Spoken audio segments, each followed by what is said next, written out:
क्या करें? देखो, जो दिनचर्या बताई गई है वही तुम्हारी सिद्धि का हेतु है। अपनी कोई भी दुराग्रह वृत्ति रख के, आग्रह वृत्ति रख करके शरणागत ना हो, खाली हो जाओ। जो भी तुम्हारे अंदर है उस समर्पण के भाव में, अब जो ही कहें करें हम सोई, आयस लिए चले निज दासी, मन क्रम वचन त्रिशुद्ध सकल मत, हम श्री हित हरिवंश उपासी। मन से, वचन से, कर्म से, शरीर की चेष्टाओं से शुद्ध, अर्थात जो उपदेश मिला है उसके अनुसार चलना, उसके विपरीत चलना अशुद्ध है, उनके अनुकूल चलना शुद्ध है।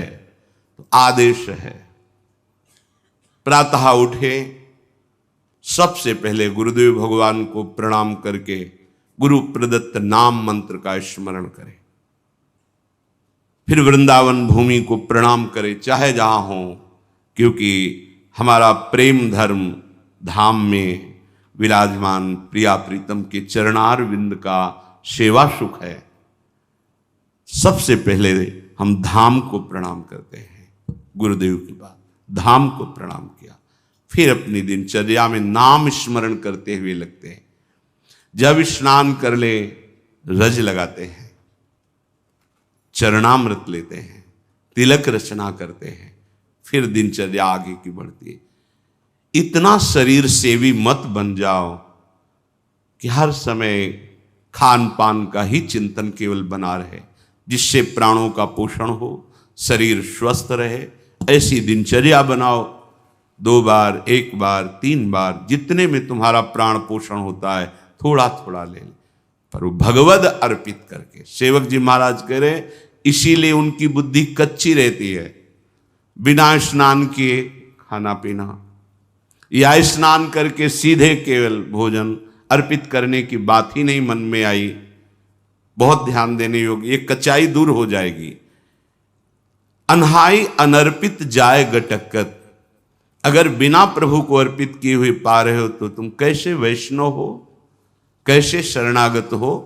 वही तुम्हारे को बंधन में बांध देगा, अर्थात तुम्हारी बुद्धि में वही स्फुरणा होगी जो मायाकृत भोगों में आकर्षण पैदा करके तुम्हारे हृदय में तृष्णा कामना की आग लगा देगी।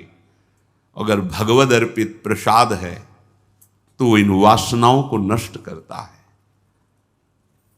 काहे को अपनी बुद्धि को भ्रष्ट करोगे? बिना भगवद अर्पित किए हुए जो भी पाया जाता है वो पाप पाया जाता है, ऐसा संतों ने कहा है, ऐसा भगवान ने भी गीता जी में कहा है। कितना समय लगता है? बहुत सहज बात है, आपको बहुत जल्दी है। तो जो पदार्थ आपके हाथ में आया है पाने के लिए, आपके सामने है, एक क्षण शांत होइए, स्मरण कीजिए आराध्य देव का, भावना कीजिए कि हमारे हृदय में भी विराजमान है, और जय हो राधा वल्लभ लाल की जय हो, प्रभु पाइए, और बस पा लिए, हो गया। बहुत जल्दी है तो आप कहीं ऐसी जगह जहां छवि नहीं विराजमान, ठाकुर पास नहीं, ये उपाय कीजिए।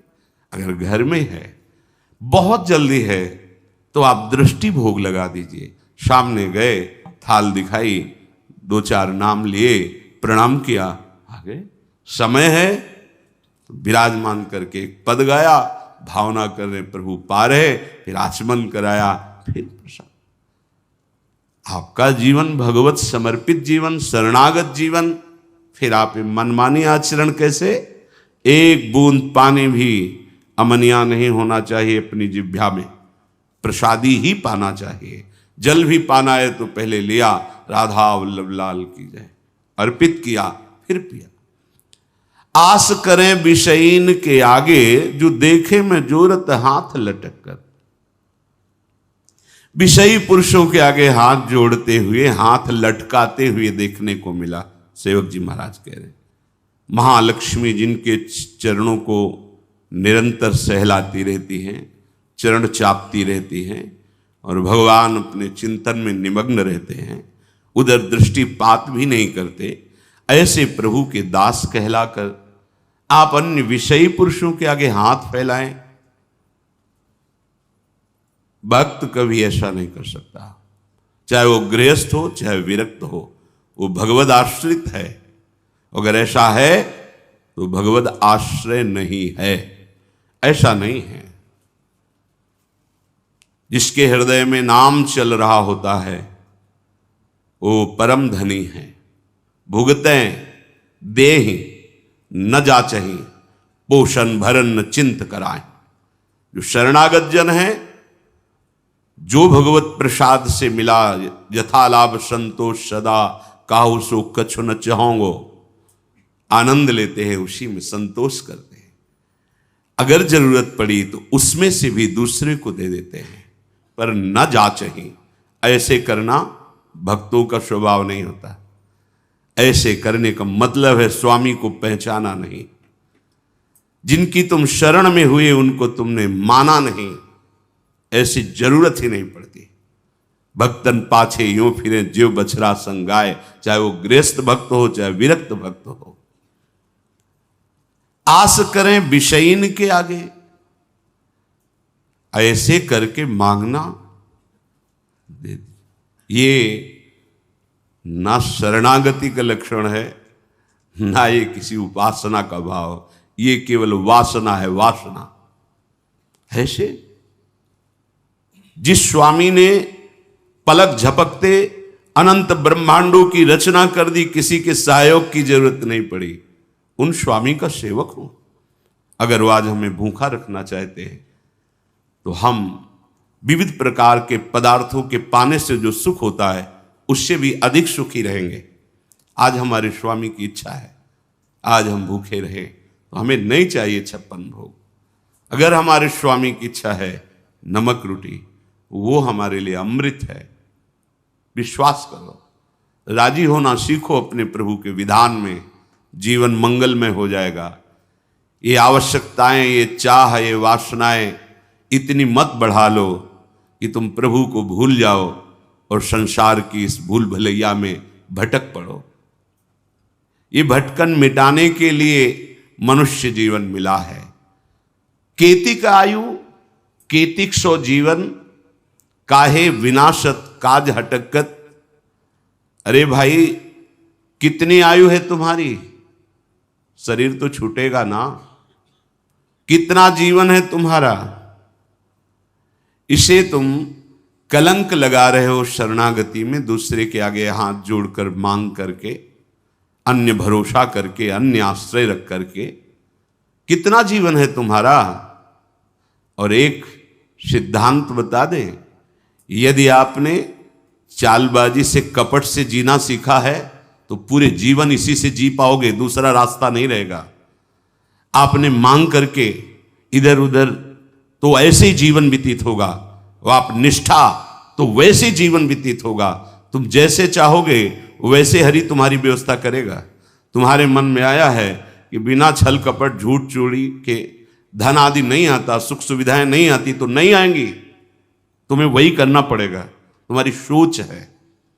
अगर भरोसे पे हो गए जैसे हरि, तो आप दुख सुख के प्रभाव से रहित होकर आएंगे, दुख सुख उसके प्रभाव से रहित होकर परमानंद में निमग्न हो जाएंगे।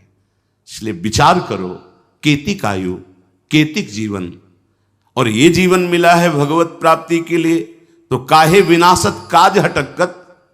जो आपका प्रधान कार्य है भगवत आश्रय, भगवत प्रेम, क्यों उसका विनाश कर रहे हो? उस आश्रय का नाश क्यों कर रहे हो? किसी व्यक्ति के आगे हाथ जोड़कर वासनाओं की पूर्ति के लिए नहीं, भगवत भाव से तो सबको प्रणाम है, लेकिन आस रखकर, आस करें विषयीन के आगे। अगर आस है, ये नहीं, ये जीवन में कभी नहीं होना चाहिए, चाहे गृहस्थ हो चाहे विरक्त हो। भगवत आश्रय बिल्कुल।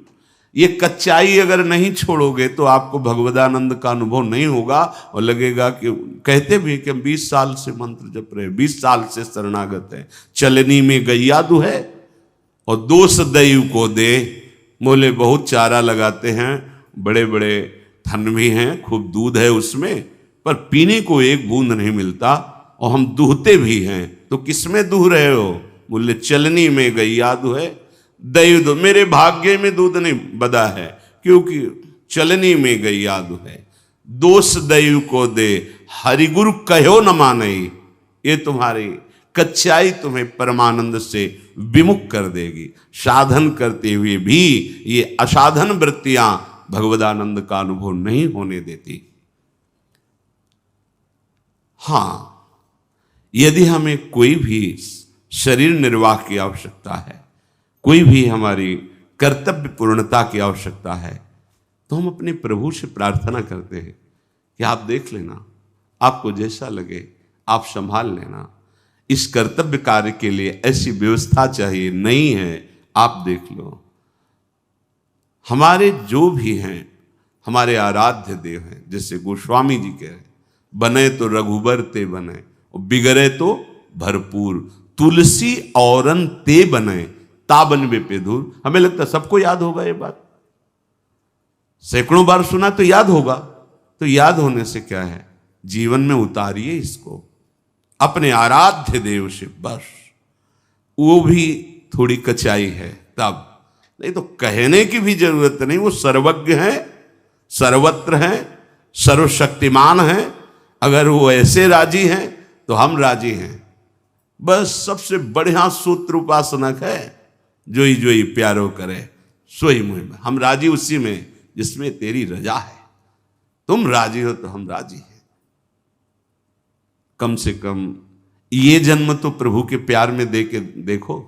बहुतों के प्यार में जन्म के जन्म बिता दिए, एक बार हरि प्रेम में ऐसा तो करके देखो, जोई जोई प्यारो करे सोई मुहि भावे। साकत संग अगिन लपट, लपट जरत क्यों संगति की जय। साधु सुबुद्धि समान सुसंतन, जानी के शीतल संगति की जय। एक जू काचे प्रकृति विरुद्ध, प्रकृति विरुद्ध करे तो का की जय। जे आगे के दाझे गए भज पानी में, पानी में आग लगे तो का की जय। बहुत सुंदर बात सेवक जी महाराज कह रहे हैं। पहले किसी भी व्यक्ति से जिससे मिलना है, हमें बहुत सावधान। संग का रंग बहुत जल्दी चढ़ता है, उतरता बहुत मुश्किल से है। आसक्ति होने में देर नहीं लगती, पर आसक्ति है वो जाने में फिर बहुत ही कष्ट होता है। आसक्ति कहीं भी आ सकती है, किसी भी वस्तु व्यक्ति स्थान से आ सकती, लेकिन जाने में, आसक्ति छोड़ने में जन्म के जन्म व्यतीत हो रहे, नहीं छूट पा रहे। शरीर आसक्ति, भोग आसक्ति, शरीर संबंधियों की आसक्ति। अगर हमें किसी व्यक्ति का संग करना है, संसार में रहना है तो संग होंगे, हम हृदय को बचा के रखें। हृदय पर प्रभाव नहीं पड़ना चाहिए। कोई विषय है, बहिर्मुख है, भगवद विमुख है, आप व्यापारी हो, नौकरी में हो, ऑफिस में हो, तैनात है, आपको बात करना है, व्यवहार करना है, पहले बचना है तो सबसे पहले उस व्यक्ति में भगवत भाव कीजिए। व्यवहारिक जिस कर्तव्य में लगे हो ठीक उतना उत्तर दीजिए, उसको बोलने दीजिए, अंदर से नाम जपिए। आपका कोई नहीं बिगाड़ सकता। अगर आप भगवत विमुख को भगवत भाव रहित हो करके संग करोगे तो कह रहे हैं आग की लपट है, तुम्हारे सारे सद्गुणों को जला देगी।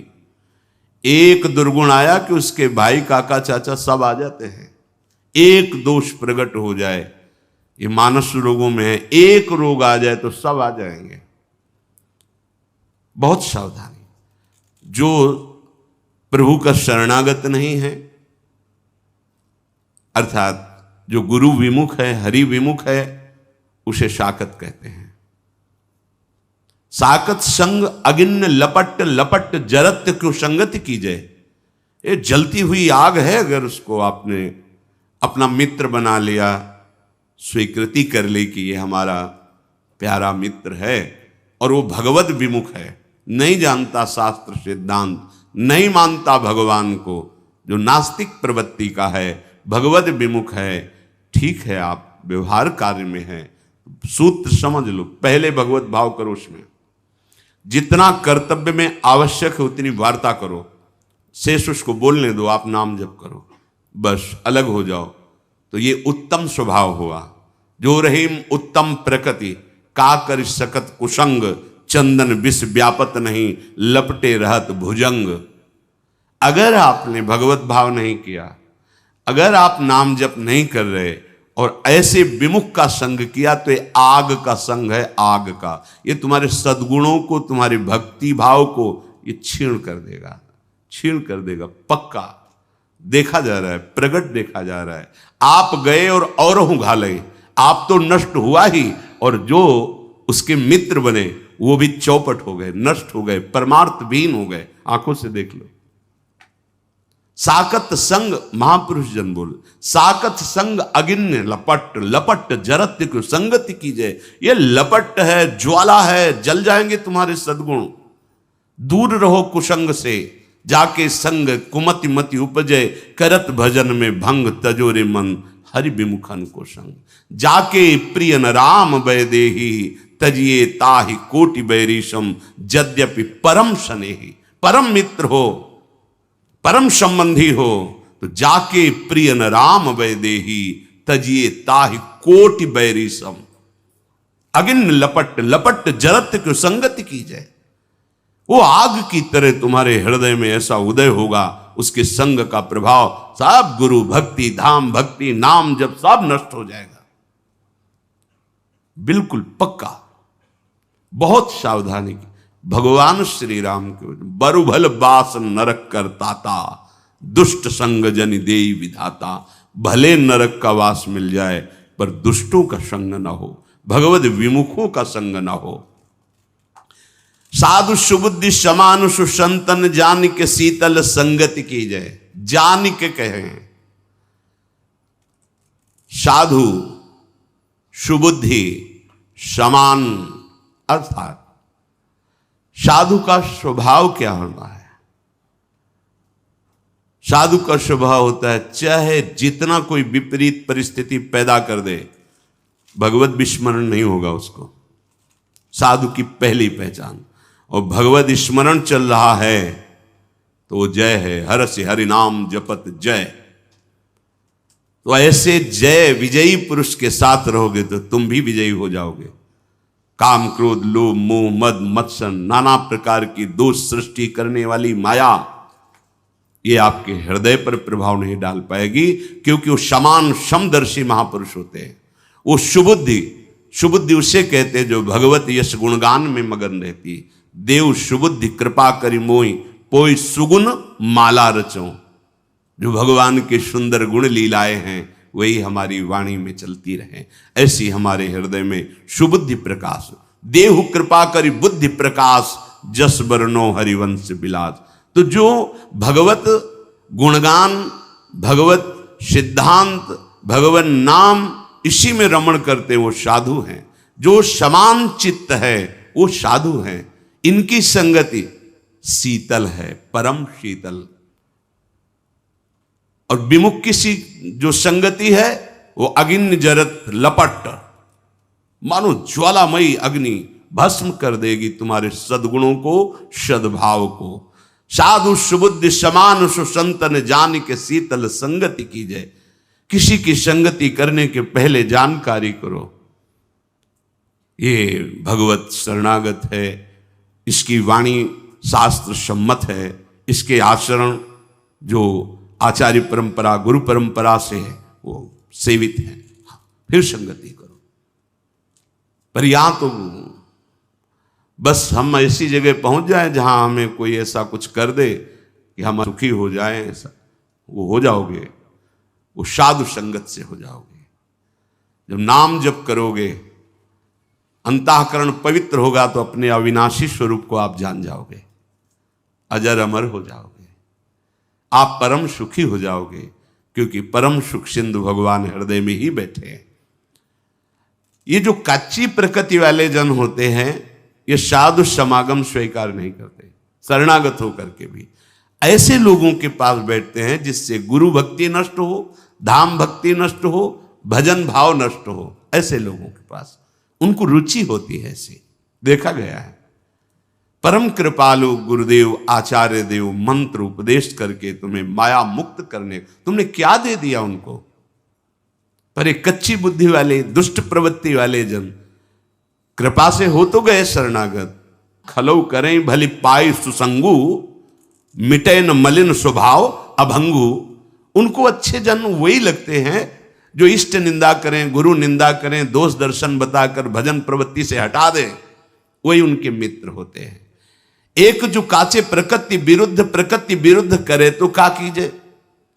एक तो स्वभाव में ही कच्चाई थी, जो भागवतिक मार्ग का स्वभाव चाहिए उसके विरुद्ध उनकी आदतें हैं, विरुद्ध आचरण है। बड़ी कृपा हुई हरिजू की कि उनको शरणागति मिली, भगवत मार्ग मिला। पर वो जैसे एक आदमी आग से बचने के लिए पानी में जाए और पानी में आग लग जाए तो फिर कहां जाए? एक जो काचे प्रकृति विरुद्ध करे तो का कीजिए? जे आगे के दाझे गए भज पानी में आग लगे तो का कीजिए? वैसे ही त्रिगुणात्मिका माया का रचा हुआ स्वभाव ऐसा है जो भगवत विमुख कर रहा है। भगवान की कृपा हुई, हरिजू की कृपा हुई, सत्संग मिला, सदगुरु की प्राप्ति हुई, पर यह विपरीत स्वभाव वहां भी उनकी बात ना मानना, उनके विरुद्ध आचरण करना, उनको नीचा दिखाने की चेष्टा करना, जो तुम्हें ऊंचा उठाकर परम पद प्रदान करने के लिए उनकी अवहेलना करना। नहीं, अभय होए जो तुम्हें डराई। जो गुरुजनों से डरते हैं तो काल भी उनको डरा नहीं सकता, और जो गुरुजनों को आंख दिखाते हैं तो भगवान जाने उनकी क्या दुर्दशा होगी। अत्यंत निद्रा, ये सोने के सुख में नहीं जीवन बर्बाद करना चाहिए। एक नियत समय रखो सोने का, अभ्यास कर लोगे, बिल्कुल बिना अलार्म बजे आपकी नींद खत्म हो जाएगी। अभ्यास बहुत बड़ी सामर्थ्य है, बहुत बड़ी। अगर नींद लेने का आपने अभ्यास बना लिया है तो यह आपके जीवन को नष्ट करने का बहुत बड़ा साधन बन गया। कुछ लोगों को सोने में सुख मिलता है कि सोते रहो। भैया कमाने आए हो, बड़ी मुश्किल से पास बना है इस भारत भूमि में तुम्हारे जन्म हुआ, मनुष्य योनि में, कुछ दिन के बाद ये सब खींच लिया जाएगा। सोने में समय क्यों बर्बाद कर रहे हो? कमाओ, सत आचरण करो, समाज को सुख पहुंचाओ, नाम जप करो, बड़े बुजुर्गों को सुख पहुंचाओ, किसी को दुख ना पहुंचाओ, ये कमाई कर लो। कमाई करने आए हो, या तुम्हारा कुछ नहीं, ना था ना है, न रहेगा। होश में तुम्हें जो पद मिला है, जो सामग्री मिली, जो जीवन मिला है, लगा दो पर सुख में और निरंतर भजन करते हुए जीवन मुक्त हो जाओ। क्योंकि स्वसुख में पाप बने हैं तो तत्सुख में समस्त पापों पर विजय प्राप्त कर लो। पर समझ नहीं आता। हर समय हमें सावधान रहना है। एक समय नींद को देना है, उचित दे लो, क्योंकि आप साधक हो, उचित दे लो। इसके बाद इससे शत्रु की तरह बर्ताव करो। अभ्यास बहुत बड़ी ताकत है, बहुत बड़ी ताकत। ये कोई सिद्धि नहीं, अभ्यास। आपने यदि अभ्यास किया है, नींद का आदर किया है, तो आप ऐसे भी हैं। साधकों के सामने ही बताया था उन्होंने कि मुझे बस भोजन पवा दो तो मैं सो जाऊंगा, फिर भोजन पाऊंगा, फिर सो जाऊंगा। मेरा अभ्यास इतना दृढ़ है। वह धन्य है आपका जीवन जो ऐसा अभ्यास सिद्ध कर लिया है। अरे बर्बाद करने के लिए सोना थोड़ी है। तो यहां कह रहे हैं अति निद्रा, उचित निद्रा आवश्यक है। जब तक शरीर भाव में साधना हो रही तो जरूरी है। और ईर्ष्या, दूसरे की बढ़ोतरी देखकर जो ईर्ष्या होती है, जो जलन होती है, ये उपासक को उपासना में बढ़ने नहीं देती। इसको संभालिए। एक ही उपाय है, जिस पे ईर्ष्या हो भगवत भाव कर लो। प्रभु मैं आपको जान नहीं पा रहा हूं, फिर भी मेरे अंदर में आपके प्रति, आपके ही प्रति है, क्योंकि आप ही हैं ना। प्रभु मेरा सुधार कर दो, बहुत जल्दी सुधार हो जाएगा। मोह, भले परिवार में रह रहे हो, पर इतनी तो बात समझ लो, ना वो तुम्हारे हैं ना तुम उनके हो। ये तुम्हें समझ में भले ना हो, पर डाल लो। सुत बनितादि जान स्वार्थ रत ना करु नेह सभी ते, अंत ही तो ही तजेंगे पामर तू न तजय बहीते। जैसे आप स्टेशन में होते हो तो किसी से मोह थोड़ी करते हो, बैठे हैं सब आसपास, कोई चाय पी रहा है, कोई हंसी मजाक कर रहा है, बातें कर रहे हैं, सब मिलान हो रहा है, गाड़ी आई, किसी से कोई मतलब नहीं, अपनी गाड़ी में। ऐसे ही जैसे प्याऊ में हम खड़े हैं, भीड़ है, पानी पिया, चल दिया, ऐसे ही आपको समय मिला है 70 वर्ष, 80 वर्ष, 100 वर्ष, उन जनों के बीच में रहकर अपनी गाड़ी का इंतजार करो और भगवत प्राप्ति करके अपने परम धाम जाओ। पर अगर नहीं समझ पाए तो ये माया ऐसा लगती, मेरा पुत्र, मेरी पत्नी, मेरा परिवार, मैं, पूरा समय चला जाता है। फिर जिनको तुमने मैं करके अब वो अंतिम समय दिखाई देता है, कोई अपना नहीं, कोई अपना नहीं। अभी मतलब आप तो अपने ही घेरे में हैं, जैसे अपने लोग भ्रमण किए तो देखा है, रो रहे हैं, उनके परिवार वाले उनसे बात भी नहीं करते। अवस्था ऐसी है कि डंडा के सहारे 2-4 कदम चल सकते हैं, वस्त्र मल से कौन साफ करे उनका। ऐसी, ये नहीं कि वो किसी एक की बात हो, इस स्वार्थी संसार कोई किसी का नहीं। तो हम ये नहीं कहते कि भाग जाओ, हम ये कहते उन्हीं के बीच में रहकर उनके हृदय में विराजमान प्रभु से अनुराग करो, ना कि देह से। देह एक सीमित समय वाला है, तुम्हारा भी और उनका भी छूटेगा। भगवत भाव करके खूब प्रेम करो, खूब सेवा सबकी करो। भगवत भाव विहीन आसक्ति तुम्हारे पतन का कारण बन जाएगी, जिसे मोह कहते हैं। मोह सकल व्याधिन कर मूला, ये मूल है, ये बहुत दुख देने वाला है। तृष्णा, भोगे हुए भोग को बार बार भोगने की इच्छा का नाम तृष्णा। ये डाइन है, इसे शास्त्रों में कहा गया है, ये डाइन है, कभी आघाती नहीं है। ये तृष्णा रूपी डाइन सबके हृदय में बैठी है। हर भोग को बहुत बार भोगा फिर भी भोगने की चाह, इसी का नाम तृष्णा है। और कायरता, जो नहीं होना चाहिए उसमें बहुत उत्साहित है, जो करना चाहिए, जो होना चाहिए उसमें, उसे कायरता कहते हैं। ये कायरता साधक में अगर है तो परमार्थ विहीन कर देगी। दूसरों के गुणों में दोष देखना और निंदा करना, द्वादशैते महादोषा, ये महान दोष है। धृतराष्ट्र जी से कह रहे सनत सुजात जी, इन्हीं दोषों के कारण हृदय में बैठे हुए भगवान का साक्षात्कार नहीं होता। ये प्राणों का नाश करने वाले, ये प्रज्ञा का नाश करने वाले, ज्ञान नेत्रों को ये ढक देने वाले दोष हैं। शोक, क्रोध, लोभ, काम, मान, अत्यंत निद्रा, ईर्ष्या, मोह, तृष्णा, कायरता, गुणों में दोष देखना और निंदा करना, ये 12 महान दोष साधक की साधना का नाश करने वाले हैं। भगवत अनुभव इन्हीं के कारण नहीं हो पाता। भगवान हृदय में है पर हमें अनुभव क्यों नहीं होता? इन 12 दोषों के कारण। राजेंद्र, जो लोलुप पुरुष, क्रूर कर्म करने वाला, कठोर वाणी बोलने वाला, कृपण स्वभाव वाला, मन ही मन दूसरों के प्रति जलने वाला और अपनी प्रशंसा करने वाला है, वो निश्चय ही भगवत मार्ग में नहीं चल पाता है, भगवत मार्ग का वर्ण नहीं कर पाता है। जो संभोग में मन लगाने वाला, हृदय में विषमता रखने वाला, अत्यंत अभिमानी स्वभाव वाला, दान दे करके जलन करने वाला, मैंने क्यों दे दिया, दान देकर जलन करने वाला, आत्म श्लाघा करने वाला और असमर्थ होकर अपनी बड़ाई लंबी लंबी बातें करने वाला, ऐसा पुरुष भी परमार्थ पर चलने की योग्यता खो देता है। सच्ची हो या झूठी, निंदा करनी ही नहीं है। सद वा परिवादो ब्रह्मणस्य ना सस्यते नरक प्रतिष्ठास्ते वही श्यूर एवं कुर्वते जनाहा। बोले इसमें क्या, मैंने देखा ऐसा ऐसा ऐसा, तो शास्त्र कह रहा है कि तुम देखो भगवान को, सर्वम खलमिदम ब्रह्म ने नानास्ति किंचित, देखा तुमने? सत्य वस्तु को तो देखा नहीं।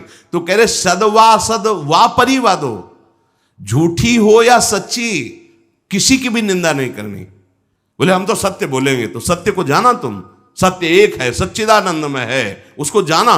अगर उसको नहीं जाना तो तुम झूठे तो हो ही, तो तुम्हारी हर बात झूठी है। बोले नहीं, हम सत्य बोलते हैं, हमने जो देखा। तुम क्या देखा? जो देखना चाहिए वो देख पाए, जो नहीं देखना चाहिए वो देख पाए, तो तुम तो झूठा देख रहे हो, झूठा बोल रहे हो।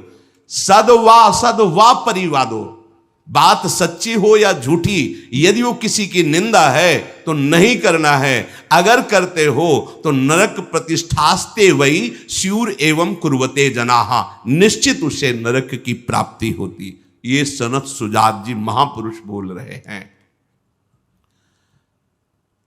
जो बहुत बकवाद करने वाला है, दूसरों के दोषों का वर्णन करने वाला है और धन का दुरुपयोग करने वाला है, प्राणियों को कष्ट पहुंचाने वाला है, ऐसे आचरण वालों को देख करके प्रणाम मन से करके दूरी बनाओ। इनका संग नहीं करना चाहिए। इसलिए वो धन्य है जो सब प्रकार की कुचेष्टाओं का त्याग करके एकांत मन से भगवान श्री हरि की उपासना करते हैं। ना किसी से स्तुति, ना किसी से निंदा, ना किसी से राग, ना किसी से द्वेष। वो महापुरुष बालवत हो जाते हैं, बालवत, निर्विकार, ब्रह्म का साक्षात्कार करके बालवत चेष्टा के द्वारा जीवन व्यतीत करते हैं। वेदों में इसी स्थिति को जीवन मुक्त अवस्था कहते हैं। हे राजन, सच्चिदानंद परब्रह्म की प्राप्ति ही इस जीवन का परम लक्ष्य है। जो इस लक्ष्य को निश्चित करके जो बताए हुए दोष हैं उनका त्याग करके, असाधनों का त्याग करके साधन में स्थित रहता है, निश्चित उसका स्वभाव बालवत। बड़े बड़े महापुरुषों को देखे एकदम निर्विकार, बालवत चेष्टा, बोधवान होते हुए भी अबोधवत चेष्टा, जैसे बच्चा, न किसी से राग न किसी से द्वेष, खेल रहे स्वभाव। जीवन मुक्त महापुरुष कर्ता और भोक्ता भाव से रहित होते हैं। कोई भी दोष उनका स्पर्श नहीं करता, वो जगत मंगल करते हैं। वही स्थिति अपने को प्राप्त करने का समय दिया गया है। दृढ़ स्थिति प्रभु, आप नहीं नहीं नहीं, बहुत कृपा से ऐसी ऊंचाई पर आ गए जहां इन द्वंद्वों का प्रवेश नहीं, तो आप फिसलना नहीं, नहीं अब चूक नहीं, हर समय सावधान, सेवा सुमिरन सावधान, हर समय सावधान। एक सेकंड के लिए भी किसी इंद्रिय को छूट नहीं, धोखा पैदा कर देगी, भ्रम पैदा कर देगी, फिर पश्चाताप होगा। लोक चतुर्दश बहुविधि भटक्यो, स्वार्थ लगी मैं हरि बिसरायो। 14 भुवनों में स्मृति जागृत है। जो भगवत साक्षात्कार करने की स्थिति है उसमें ऐसी स्मृति सब दिखे। जैसे काकभूषण जी कह रहे, मुझे सब कल्पों का याद है। जिस समय अंतिम समय होता है जीव का, या जिस समय गर्भ में होता है, दोनों स्थितियों में, गर्भ में उसे बहुत जन्मों की याद आती है, तो वो व्याकुल हो जाता है। ऐसे ऐसे कर्म उनके परिणाम से इस गर्भ में, एक बार प्रभु, एक बार मुझे निकाल दो, मैं जाकर के मानव देह में ऐसे सत्कर्म करूंगा, ऐसा भजन करूंगा कि दोबारा मां के गर्भ में ना आना पड़े। जब अंतिम समय होता है तो जितने इस जन्म में दुष्कर्म या सत्कर्म के सब सामने घेर लेते हैं। बहुत जन्मों के कर्म संस्कार छा जाते हैं, और जो उसको योनि मिलनी होती है वही चित्त अटक जाता है। आगे बहुत सावधान, बहुत सावधान। कह रहे हरिराम व्यास जी, 14 लोकों में घूम कर, मेरी स्मृति इस समय जागृत, 14 लोकों में घूमा हूं, हर जगह सुख भोग की लालसा में हरि का विस्मरण ही होता रहा। हरि का स्मरण कब होता है अखंड? जब लौकिक सुखों की, भोगों की चाह खत्म हो जाती है। होगी कैसे? भगवान नाम जप से। हरि का विस्मरण कब होता है? जब किसी भी भोग में महत्व करके भोग रहे होगे, उस समय हरि, और अगर हरि स्मरण है तो उसमें सुख नहीं मिल सकता, क्योंकि सत्य प्रकाश तुम्हारे साथ है। इसीलिए बड़े भाग्यशाली जन हैं जो रात दिन नाम का पहरा बैठा लिए हैं। रात दिन नाम, उठे बैठे चले फिरे खाए पिए सब क्रियाएं हो रही, पर भगवत स्मरण परायण, बड़े भाग्यशाली। ये जो लोग कहते हैं ना, अरे नाम में रुचि नहीं हो रही, नाम चल नहीं रहा, भाई सिद्ध तो नहीं हो गए ना। रुचि तो भोगों में है, अब नाम अरुचि पैदा करेगा भोगों में, फिर नाम में जब रुचि आएगी तो नामी का रूप झलकेगा। धैर्य पूर्वक जपिए। 14 भुवनों में घूम आया, इसी स्वार्थ ने सुख भोग की लालसा ने हरि विस्मरण कराया, हरि विसरायो। करोड़ों ऐसे अपराध किए जन्म जन्मांतरों में जिन्हें ब्रह्म हत्या कहते हैं, पंच महापाप कहे गए हैं। कैसी बुद्धि मलिन हो गई है कि इन पंच महापापों को हम मनोरंजन समझते हैं, सुख का साधन समझते हैं। मदिरा पीना, पर स्त्री गमन करना, द्वित कीड़ा, हिंसा, स्वर्ण चोरी, ये 5 महापाप कहे। बोले हम तो हिंसा नहीं करते, अगर मांस खाते हो तो हिंसक ही हो, वही दंड मिलेगा जो हिंसा करने वाले को मिला है। वैसे जैसे कोई गौ हत्या करता है और आप मांस खाते हैं तो बिल्कुल वही हत्या आपको प्रताड़ित करेगी, आपको जलाएगी, आपका नाश करेगी। कोटि गाय ब्राह्मण मारे को ताप पाप उपजायो। ब्रह्म हत्या जैसा पाप लगता है। देखो कैसी मलिनता है। इसको हम आनंद समझते हैं, मनोरंजन समझते हैं। यह है भारी विपत्ति संपत्ति की। बहुत बहुत सावधान। यह ऐसा धुआं उठा है कलिकाल का, मलिनता का, कि पापाचरण में रति है। जैसे निष्ठावान धर्मात्मा पुरुष धर्म से विचलित नहीं हो सकता, ऐसे ही हम अधर्म निष्ठा वाले बन रहे हैं।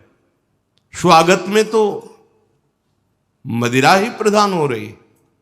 कैसा कैसा बुद्धि काम नहीं कर रही। कैसे मंगल होगा, कैसे सुख होगा, जिसे शास्त्र के रचयिता भगवान स्वयं श्री कृष्ण द्वैपायन व्यास देव जी वो कह रहे हैं ये पंच महापाप है, ये ब्रह्म हत्या के समान है। कैसा कैसा मनोरंजन। मित्र मिले, क्या स्वागत में मदिरा रखी जा रही, और बहुत भाई धनी है, ऐश्वर्यवान, तो मांस भक्षण और व्यभिचार, मनोरंजन के लिए द्वैत कीड़ा, दूसरों का धन अपहरण करना, हिंसा करना स्वभाव। क्या हो रहा है? बोले पाप ताप उपजायो, भारी ताप। कल जो है किसी को पूरी चमड़ी सड़ रही है, पूरी चमड़ी, चिल्ला रहे, पूरी चमड़ी उधेल रही, खून रक्त ऐसे मक्खियां भिन भिना रही। क्या हुआ? कर्म बिगड़ गया, मानव देह मिली, जीना मुश्किल है, प्रतिपल अब जब तक जिए तब तक वो चीखता रहेगा। अर्थ नहीं है औषधि के लिए, कोई पास नहीं जा रहा है। कैसे आप समझो, जब कर्म अपना दंड देना प्रारंभ करेगा तो कोई तुम्हारी रक्षा नहीं कर पाएगा। बात समझो। हरिराम व्यास जी कह रहे हैं, कोटि गाय ब्राह्मण मारे को ताप पाप उपजायो। आप देश विदेश घूम रहे, आप मांस भक्षण कर रहे हैं, क्या आपको ये जानकारी है कि विधर्मियों ने तलवार की नोक पर उसको पवाने की चेष्टा करते थे तो गर्दन कटवा लेते थे जन, पर उसको कभी जवान पे नहीं रखा, ऐसे चीर दिए गए, स्वीकार कर लिया, पर उन्होंने उसको आज तुम पैसे देके खाते हो, तुम जानकारी करते हो कि जो तुम देश विदेश ऐसे घूम रहे हो, गर्दन उतरवाना स्वीकार कर लिया पर चखा नहीं। आज तुम्हारी बुद्धि इतनी भ्रष्ट है कि तुम पैसा देकर उसे खाते हो और अपने को मनुष्य कहते हो, अपने को जो भी नाम दो कि हम ये सनातनी, हम ये धर्म में चलने वाले। आप क्या? सनातन भगवान का नाम है, भगवान का नाम सनातन है। तुम भगवान के हो तो भगवान की आज्ञा का पालन करो। तुम्हारे लिए जो बना हुआ आहार है उसे आप पाओ, धर्म पूर्वक चलो। महापाप हम हर्षित होकर करते हैं, बातें बड़ी बड़ी ज्ञान वैराग्य बड़ी उन्नति की बातें करते हैं, और हमारे आचरण कैसे होते हैं। सुधार करो भाई, सुधार कर लो। अगर आपको ये मानव देह मिला है तो संभाल कर लो, नहीं कितनी योनियों में भटकना पड़ेगा अभी पता नहीं। अज्ञान के कारण लगता है देख लेंगे, कुछ नहीं। सावधान हो जाओ। यदि आप जिस पशु का मांस खाते हैं उसी पशु की हत्या का आपको पूर्ण दंड मिलेगा। यानी कि मैं खरीद लाता हूं, मैं कोई हत्या तो नहीं करता, लेकिन आप पा रहे हैं ना, वही पाप आपको लगेगा। वही कर्ता प्रेरक अनुमोदन। आगे कह रहे, कबहू स्वपचु शरीर धर्यो मैं, चोरी बल उदर बढ़ायो, कबहू कविद्या बाद स्वाद लगी, ब्राह्मण हुए पुजवायो, हरि बिनु छीन ना कहूं सुख पायो। कभी नीच प्रवृत्ति धारण करके, नीच योनि में जन्म लेकर के नाना प्रकार की चोरी कपट छल, बस कैसे पेट भरे। कभी बहुत विद्वान होकर के विद्या के अभिमान में तर्क विवाद करते, प्रकांड पंडित थे, ये जहां भी जाते थे विजयश्री विद्वता से प्राप्त करते थे।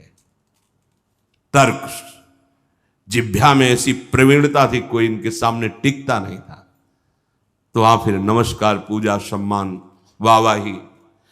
कबहू कविद्यावाद स्वाद लगी, ब्राह्मण हुए पुजवायो। जब कोई प्रणाम करता है, नमस्कार करता है, प्रशंसा करता है, अच्छा लगता है। वो अच्छा लगना देह भाव को पुष्ट करके भगवत विस्मृति के गर्त में गिरा देगा। कबहू करंक निशंक भयो, घर घर फिर जूठो खायो, कबहू का सिंहासन पर बैठो, छत्र चौर ढरवायो। कभी तो इतनी गरीबी देखी है, कभी किसी योनि में ये देखा कि राजा बन गया, छत्र चौर बड़ा वैभव, लेकिन उधर गरीबी में भूख से व्याकुल होकर भगवत स्मृति रहित जीवन गया। कभी इतना वैभव कि उसके अभिमान में प्रभु को भूलकर भटकता रहा। ये ऐसी माया है कि जो जहां है उसी में आसक्त है। महाभारत में प्रसंग आता है, भगवान व्यासदेव जी जा रहे थे तो एक नाली का कीड़ा निकलकर बड़ी तीव्र गति से मार्ग को लांघ रहा था। वह भाई इतनी रफ्तार से आप जा रहे हो, क्यों, क्या पीड़ा है तुम्हें? वो बोले उस साइड की नाली में मुझे जाना है और भयभीत हूं। क्यों भयभीत? तुम्हें गाड़ी की आवाज नहीं सुनाई दे रही? बैलगाड़ी आ रही, वो हमारे ऊपर चढ़ेगी तो मैं मर जाऊंगा। भगवान व्यासदेव जी सर्वभाषाओं का ज्ञान रखने वाले, उन्होंने कहा तुम्हें इस कीड़े शरीर से इतना प्यार है? अरे ये शरीर नष्ट होगा तो दूसरा शरीर मिल जाएगा। बोले आपको जो व्यास शरीर प्रिय है ना, ये उतना ही हमें ये कीड़े का शरीर प्रिय है। भगवान व्यासदेव जी ने कहा बड़ी भगवान की विचित्र माया है, अब हम तुम्हारा परम कल्याण करेंगे। तुम एक बार मेरे कहने से रुक जाओ, अभी शरीर छूटेगा और तुम सुख को प्राप्त होगे, तुम्हें दुख नहीं मिलेगा शरीर छूटने के समय। स्तब्ध किया उसको, वो गाड़ी आई कुचल के मन।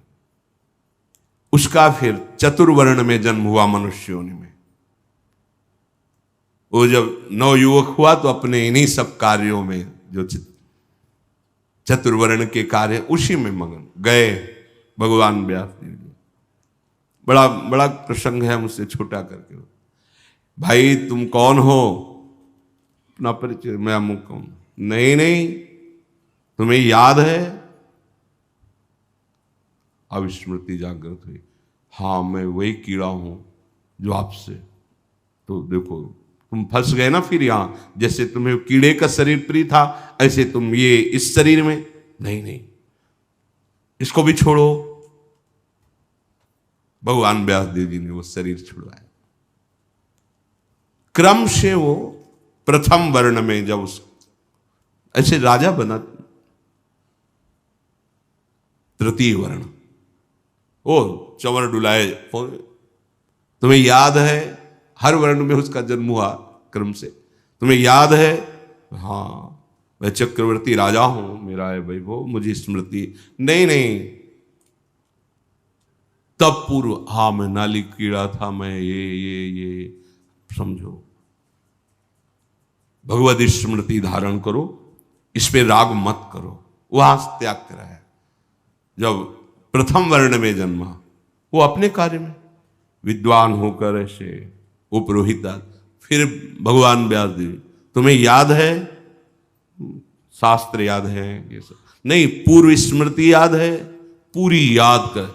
हाँ भगवान, अब एकांत वन सेवन कर, और मैं जो ब्रह्म विद्या का उपदेश कर रहा हूं उसको धारण कर, तो परम पद को प्राप्त होगा। उसमें दिखाया कि जिस शरीर में जीव जाता है उसी को ऐसा मानता है ये मेरा है, और मानो पहली बार मैं इस सृष्टि में आया हूं, सब भूल जाता है, और जो उसके सामने परिवार भोग उसी में आसक्त होकर उसी का चिंतन करके, ये बहुत काल से चल रहा है।